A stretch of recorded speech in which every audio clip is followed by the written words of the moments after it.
மனுஷங்கடா நாங்க மனுஷங்கடா, மனுஷங்கடா நாங்க மனுஷங்கடா, உன்னை போல அவனை போல 8 சாணு ஒசரமுள்ள மனுஷங்கடா. கிணத்து தண்ணியும் சாதி எழுதி காட்டுமா, எங்க குழந்தைகள் எல்லாம் உங்க சாதி விவரம் எட்டுமா.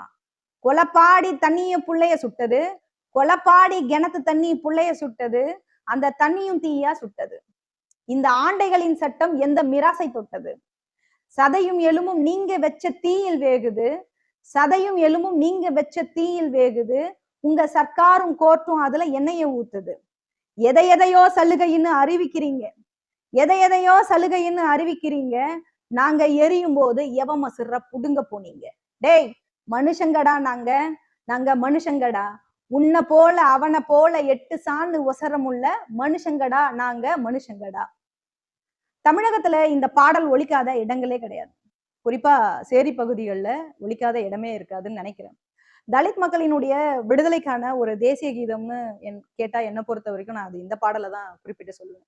இந்த பாடல் 90கள்ல தலித் மக்கள் மத்தியில ஒரு மாபெரும் அரசியல் எழுச்சியை உருவாக்கியது அப்படின்னு சொன்னா நிச்சயமா அது மிகையாகாது. இந்த பாடல் மூலமாவும் பல இயக்கங்கள் தமிழகத்துல வளர்வதற்கான ஒரு பங்களிப்பை செலுத்தியிருக்கு. அதுதான் கடந்த கால வரலாறாவும் இருக்கு.